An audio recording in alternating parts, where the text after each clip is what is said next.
What do I think about Scotty Scheffler this week? Can I give you a real quick one? Just hit me with a quick one. Yeah. All right, quick one. Scotty's good at golf.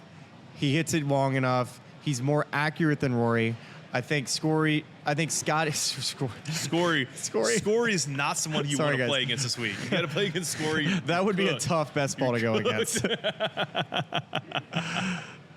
Scotty is rightfully the favorite. I think we're living in a little bit of a recency bias here with Rory's, although he's playing incredible golf. I think his iron game is going to be the thing that separates him. Obviously, he does every week, but especially this week, firmer greens, long irons in, that just overall how far away you get from the hole from a proximity standpoint. When we look at average at the end of the day, that's going to be a huge, huge metric this week, is proximity to the hole. And it's not going to be close. It's not going to be a 20-footer this week, average. I think the leader at the end of the week is probably going to be in that 28 to 30-foot range. So we're talking about, not something that's going to be, him hitting it to 10 feet with 4 iron all day, but it's just to be his overall consistency that's going to set him apart. The next player, the next shortest odds, Rory McIlroy, going off of 5-1. It's almost too good to be true, it feels like, this week, in terms of just the groundswell of things that are happening that seem to be in his favor. Rory, of all the players in this week's field, has the best career scoring average at Quail Hollow in the Wells Fargo Championship, 69.33, 46 rounds there. He has won here at Quail Hollow 4 times on tour. He's won 2 PGA Championships. When the conditions when it's a long course and the conditions are soft, that plays right into Rory McIlroy's hand. Totally. He just completed the career Grand Slam at the Masters. He seems freed up in a lot of ways. Had a solid finish last week at Philly Cricket, in and around there, but didn't have to exert the energy to close a win and finish that tournament off. Why would Rory McIlroy not win this golf tournament? I'm just sitting here. We got some great stats here. Like best cumulative score to par at Quail Hollow over the last 15 years. Yeah. Rory's a minus 102. Ricky Fowler, but next best at 47 under. Which, by the way, there you go. That's That's good little tidbit on Rick there. Yeah. I mean, he's just so good tee to green. He's first in total, first tee to green, first to approach. It's a perfect golf course for Rory McIlroy. We don't need to belabor about it because we know exactly what we're going to get from him this week. He's got to be more accurate with the driver, clean up just a little bit of the ball striking. And if Rory doesn't play good this week, it'd be the biggest shocking thing that we've seen this year, which especially with the form that he's in. Yeah. The one thing I will say is what happens to the mindset of a player who all they've thought about is winning a major championship again. It's been this long, long, long drought, and finally he wins the Masters, he wins the Grand Slam, and a month later he's at his next major championship. It's going to be interesting to see how he maybe approaches this week because he's talking about being more relaxed, and I'm wondering if being more relaxed maybe doesn't have him quite as focused and on a mission, but that would be the only thing I can bring up, right? It's a completely fair delving into his psyche. Like you hit the peak. You did it. Well, I think we're all playing the same game. It's like almost the thing that maybe I equated to, I don't know if this is accurate or not, but like a guy in a contract here where once you get your big contract signed, you get to kind of relax a little bit. His legacy set. And okay, are you less stressed? Absolutely. But are you less motivated? Maybe. I mean, it depends on how far he wants to push. Like, I think that a lot of the mindset stuff, really it has to do with the work he's done with Bob Rotella, which was, as he spoke about in his Masters press conference, key deal. So you'd assume that sort of approach would continue. I got a spin zone. It's okay. Hit me the spin zone. Spin zone. It was a bad idea for Rory to win the Masters. That was a terrible idea. Because Rory should not have won the Masters. He would have won double the amount of the majors at the end of his career. He would have been challenging Jack Nicklaus for his major count if he didn't win the Masters. Now, terrible. He's off to the sunset. He's cooked. Stick a fork in it. He's probably going to miss the cut. That's the spin zone in all this. He shouldn't have done that. That was a bad idea. I like it. That's a good spin zone. No, I think it's a completely fair question to ask, right? Like you wonder what sort of impact it has on him. I actually think I go down to the granular of like, does it affect the way he plays golf? Like he looked good last week. He looked great. He looked just the same, guys. We're just trying to, we're just talking heads. Yeah, we're doing talking heads things. Couple guys on Magic Mind right now. The only other player that's under 10-1 on this board, Bryson DeChambeau, plus 950. The most strokes under par the last 5 PGA Championships, 2020 through 2024.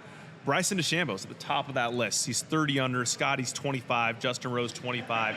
Xander 21, and Victor Hovland 20 under. So has played well in this major. Obviously came up just short last year at Valhalla, and then went on to win the U.S. Open in his next major start. Again, a guy who's really long. If he hits it straight, I mean, he's going to be right up there with Rory and having an advantage over the field. Hits it high. You can hold it on these greens, even if they do firm up, given that sub-air impact. What's Bryson's formula this week? Like, what are you thinking about in terms of the way this course is going to play for him? Dude, he hits his driver so good. He hits it so long and so straight. It's all going to come down to his irons. And it was interesting. I was talking to Kessler. Obviously he will see Patrick Reed, or he'll see. He's caddies for Patrick Reed, and he sees Bryson week in and week out. And I asked him, I said, hey, is there anything with his iron game that you've picked up on that you feel was, maybe something that you've seen over the past year or so of why at Augusta it went off the rails a little bit, or why at times it feels like that's something that's holding him back to winning again major championship? Well, he just won the U.S. Open last year, but besides the point. And he said no. He said, if anything, it was just kind of the whys that he would say would be the issue at Augusta. Yeah. Just, his clubs are the exact same length, that maybe that could give him some issue. But overall, he said that that's something that he felt like was a bit of an outlier, and not something that he would consider to be, that's such a big problem. Like something that they see week in and week out that we haven't picked up on. Do you think this is actually not even necessarily connected to Bryson, but just thinking about lies and things of that nature? Do you think it's going to be live clean a place at all? No. They're going to try their absolute best to make it not live. It will not be live clean a place. Okay. That place will drain good enough. Okay. There might be some mud balls, but mud ball. Well, we're going to talk about someone who recently discussed mud balls at another major very soon here. Jordan Spieth going up 50-1. It would represent a second career Grand Slam being completed in 2025 after Rory got it done at the Masters. I was listening to Jordan talk today in his press conference about Gary Williams asked a great question about the major he was least suited to winning, and Jordan said it would be this one now. He said, prior to me winning at Chambers Bay, he said I would have said at that point in time the U.S. Open was least suited to my skill set and my game. And then I kind of snuck one in there and won that. So now, yes, it would be the PGA. But he did say that, especially at this venue, he says, I've gained so much ball speed and length since that point in my career to now that I feel so much better equipped to contend at a place like Quail Hollow than I did then. And I think just talking about the ball striking where, the good weeks since his return from this wrist injury have been really good, but he's had some ups and downs there. And it's really just going to kind of be, can he keep that driving accuracy in a good place off the tee, and then just really have a plus ball striking week into these greens, and then could be in and around it. We talked about it. Like, I think you asked me in maybe the last episode that we had is what is it going to take for Jordan to contend? Yeah. And it's just about just putting it away, man. Just go play golf. Like, just trust that the work that you've done is good enough. And I think maybe not as much experience around this place. He went, I guess it was, what did he do? He went 5-0-0, including 4-0 with JT. This was at the President's Cup, and he finally won a singles match. He had not ever won a singles match in his career because he's just gassed at the end of the week because he always played 5 matches. So different set of circumstances. It's match play. You can be more aggressive. You have a partner, but just goes to show that maybe he can play good on this golf course. And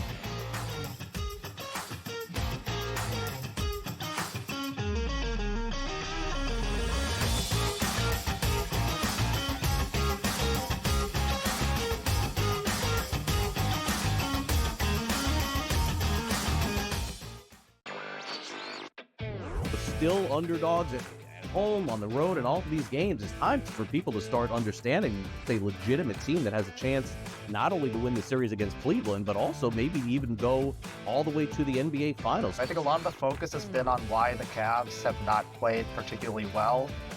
A lot of that is due to injury, of course, but I think that's taking too much credit away from what the Pacers have done. Newswire. Only on SportsGrid. Malaysia Fawali, who you guys know I am a huge fan, has decided to switch allegiances and stay in league. And now she's going to go play for Kim Mulkey. Her, Flau'jae Johnson in the backcourt. It's going to be interesting to watch. You wonder sometimes with roster construction, maybe too much is not too good. Betting above the rim. Only on SportsGrid. Jason Tatum underwent surgery to repair a torn right Achilles tendon. That is obviously a season-ending injury, and you know that's long rehab. You're talking that's a year. That's a year. I don't wish that on anybody. I don't. I hate that Achilles, knees and ankles. I don't like talking about them. I've said it a million times. But screw the Celtics. Pharrell Coast to Coast. Only on SportsGrid. Two guys that can do it all. Too much electricity this morning. This is a good time. We're having a lot of fun. I had to do a triple take. Ka-ching! Why? Because of parity. I didn't mean to offend. Yeah, it's not going to happen. Load management is a dirty word. Let him rip. You know what? Circumstances provide the results. What? How do you do this one? Oh, Donnie, you got such a good show there. A network that is booming. The Early Line. Only on SportsGrid.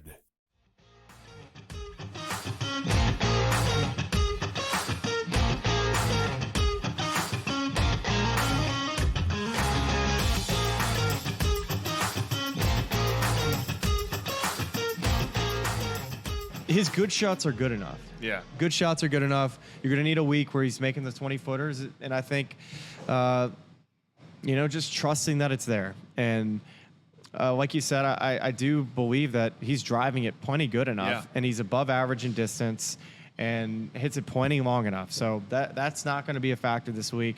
It's just really going to be, can you put 72 together? Yeah.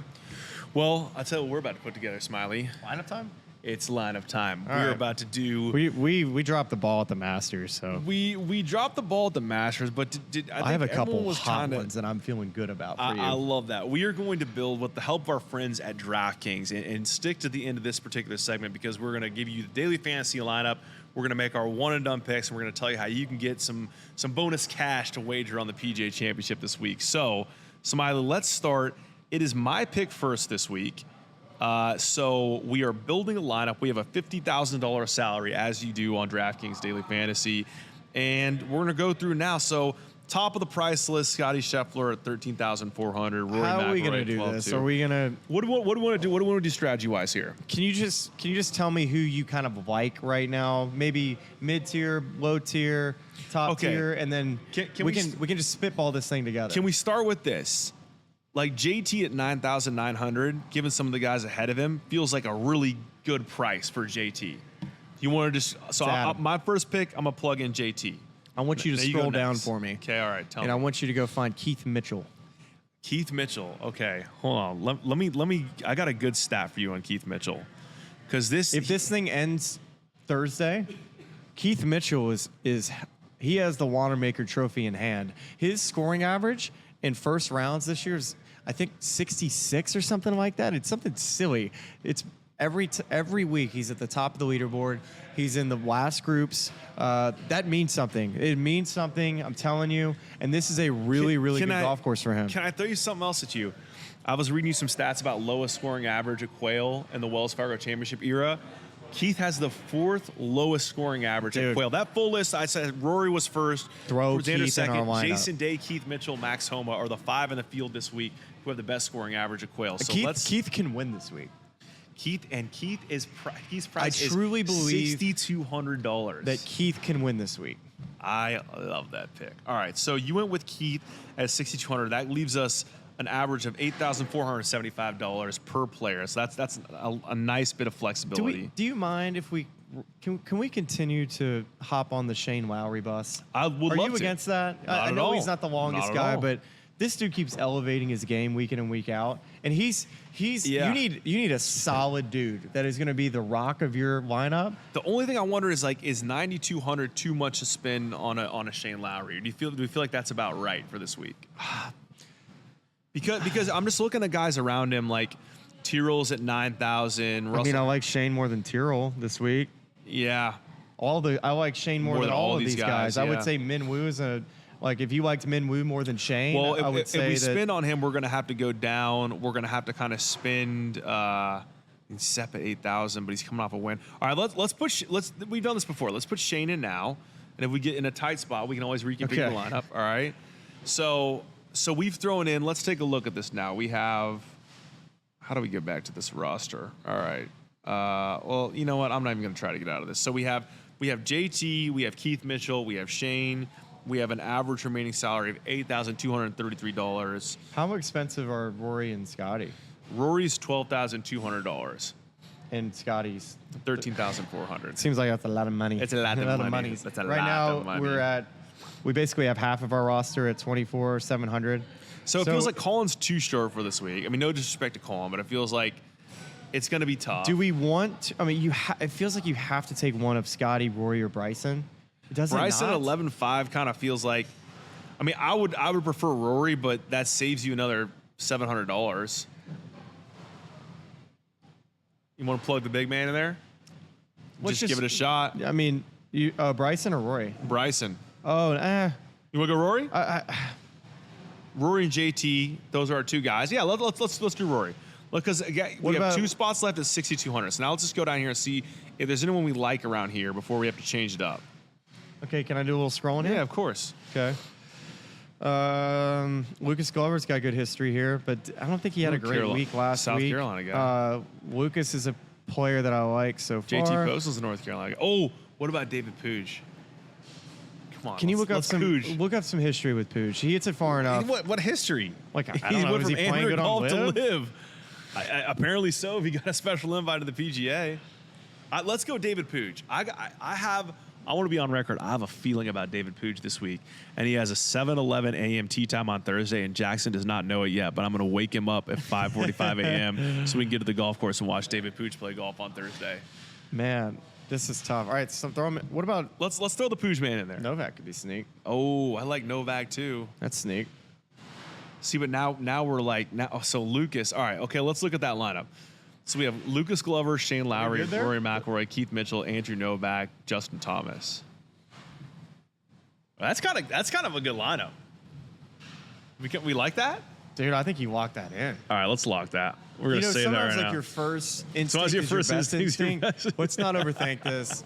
That's our lineup. Okay, so just for all of you at home keeping track, you're working on that DratKings Daily Fantasy lineup. Our most expensive player, Rory McIlroy, at $12,200. Then Justin Thomas, $9,900. Then Shane Lowry, $9,200. Then we go way down the board to find some value plays. Andrew Novak at $6,600. Keith Mitchell at $6,200. And Lucas Glover at $5,900. I like it. You know, I think we're going to need Andrew to show up and show out. We're asking a lot out of him, and I expect a lot of this guy. Okay, well, now it comes to the part of this program where we make our one-and-done picks, and I'm in dire need of a result. Okay. And at the end of this segment, we're going to tell you how you can get some bonus bets with the outright odds. We're going to read you here from DraftKings Sportsbook. Can I read it? Do you want to read what do you want to read? The code. You want to read the code? Yeah, give me the next read. I'm gonna do the next read. There's also like a really long disclaimer you have to read as well if you read the code. I thought we were just pressing the button. Well, we don't have the button ready for that yet. We have a new. If you want to try to read the disclaimer, I can do it quick like they do like on the shows. Yeah, that's great. That's great. All right, we're gonna try to do that, but first we have to make our picks. Okay.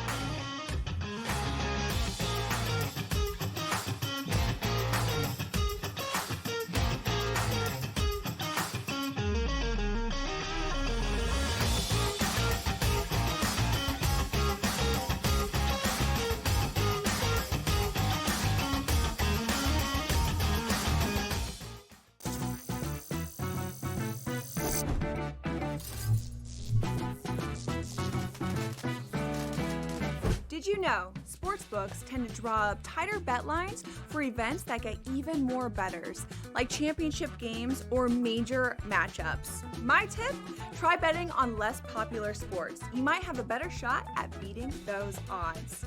Now, go get lucky. See you in Las Vegas. Let's get lucky. They've won 7 in a row. They've been dominant at Citi Field. Lindor's been insane.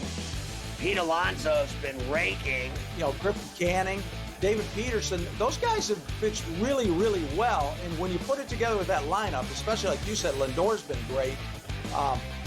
You know, they've got the makings of something very special in Queens. Pharrell, Coast to Coast, only on SportsGrid.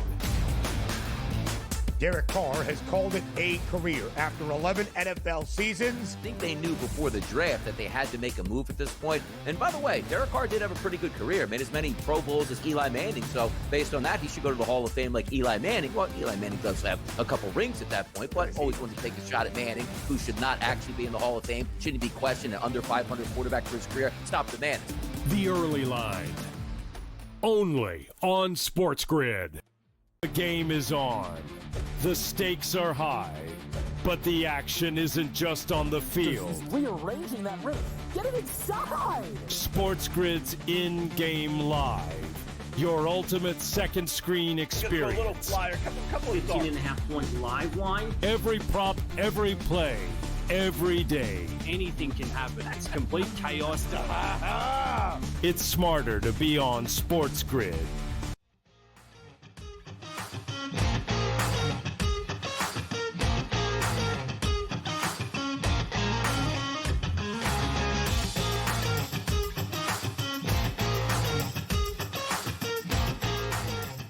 My pick for us this week, we've talked about this all show long. Feels almost too obvious. That's the one thing I'm worried about is like, are there too many people on Rory McIlroy this week? And should I zag? But I've also been attempting to zag for multiple months now. Do you have everybody open? Is the board open? I have just for you? about everybody open. I mean, I can pull our list right here. I have JT gone. I have Ludwig gone. Yep. I still can't believe he used Ludwig at the Farmers. It was the dumbest decision I've made this yeyear, although he should have won if he didn't get the bug. He should have won. The big names you've used are, as you noted, Ludwig Oberg, Patrick Cantlay. Dude, I like Cantlay Hideki Matsuyama, Justin Thomas. Shoot, what is You've already he used at? Sepp. Do we want to put Cantlay in the You've already lineup? used Bryson at the Masters. I mean, and you used Sam Burns this last week. I'm really good at I've also used Ludwig. I'm really good at leaving aces in the hole, and this year I'm come out a little hot. I've used Colin Morikawa. I've used Jordan Spieth. All right, what are you going with? I'm gonna use Rory. I think I just have to use Rory. I think I'm gonna regret it if I don't use him. And if he doesn't play well, it's not like, oh wow, you were the only dummy that didn't see that one coming. It's like everyone was hot on Rory this week. So I'm going with Rory. He is currently plus 500 on DratKings Sportsbook. Okay. Who you got? I'm going Scotty. Simple as that. I mean, and those are your two off the top of the board, plus 425 and plus 500. I'm going Scotty. I would have loved to have had JT. I would have loved to have had Ludwig. Xander is such a good U.S. Open player, and I think Xander, to me, I'm going to almost wait a little bit for him. I would love to take him this week, but Scotty, he's been trending, and I'm just here to say that Scotty's ready to get back in the major circle. I like Scotty this week to get it done. We got the Rory Bryson duel at the Masters. How about a Rory Scotty final group? Yeah. At Quail. Yeah, I already used Bryson too at the Masters. So most of the time I use live guys at these things. You do try to live it up. Yeah. You see what I did there? All right, is everyone ready? Smiley's going to do the read. Here we go.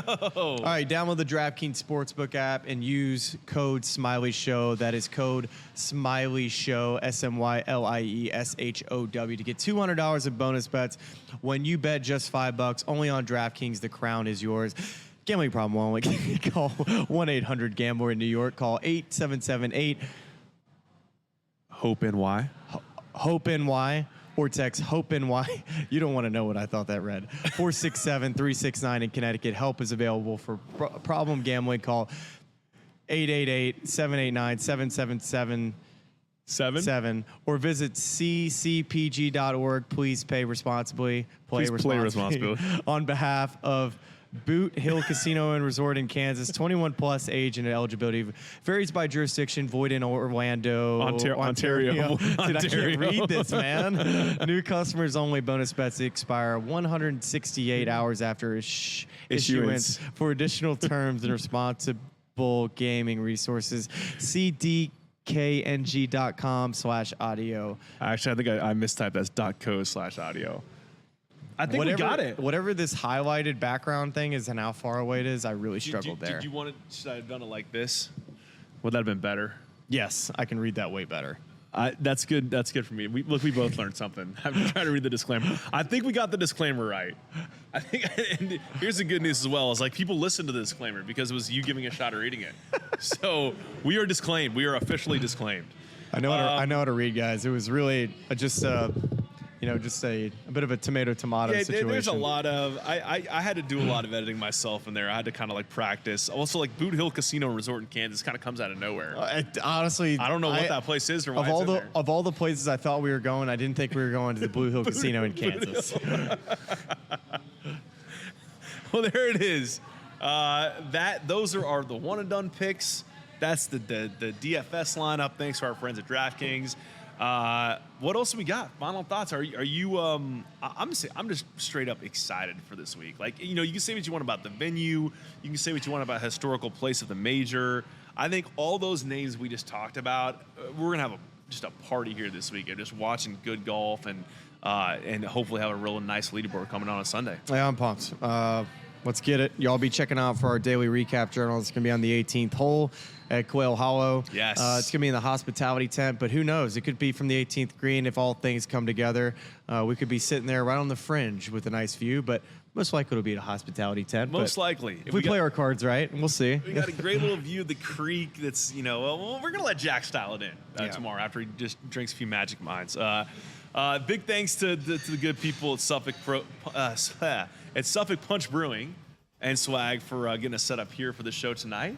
And we are excited to talk to you very soon for journals recapping each day at the PGA Championship and a little fun thing on Sunday where we're going to bring you all in live to watch the end of the tournament with us and then get right into recapping it. So thanks so much for joining us.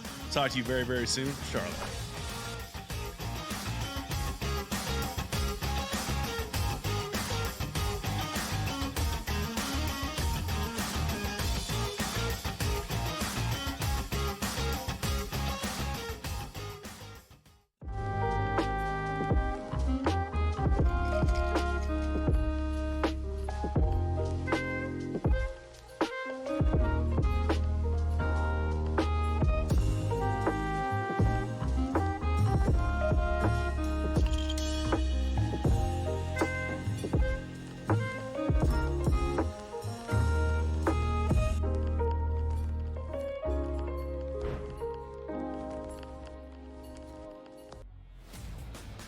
Your college performance does not relate to the National Football League. It never does. They played side by side with each other, and he wasn't as good as Quinn Ewers. That's an issue. That's a major issue. It wasn't that it wasn't as good as Quinn Ewers. Ever got to Texas. It wasn't that it wasn't as good as Quinn Ewers. It was Quinn Ewers' program, which Steve Sarkisian made very clear the entirety of the time that Arch Manning was in Austin. So for you to argue that because Ewers is a 7th-round pick, Arch Manning is not that good and not deserving of being first overall is asinine. It is wrong. It is incorrect. He's going to be number 1 overall. My whole thing was I'm buying you're doing your thing now where you double down on a take that is incorrect. The best quarterback prospect to ever hit college football can't play. He's over not a 7th-round There were pick two who didn't even play rated good. quarterback recruits in the history of the sport. Quinn Ewers couldn't even play at Ohio State. He couldn't even play at Ohio State. Quinn Ewers. Go look it up. The Early Line, only on SportsGrid. We're going to go through every single thing, and I've got a great team behind me that's going to help me get the job done. I want this to be the place that people come to. There is going to be an energy to game time decisions that you will feel night in and night out. We are going to hit every single one of those markets that you need to know about. We will have everything at our disposal, and we will use that to our advantage. There is not going to be a better place, I promise you, than Game Time Decisions. I'm Kevin Walsh. Tune in to Game Time Decisions weekdays on SportsGrid.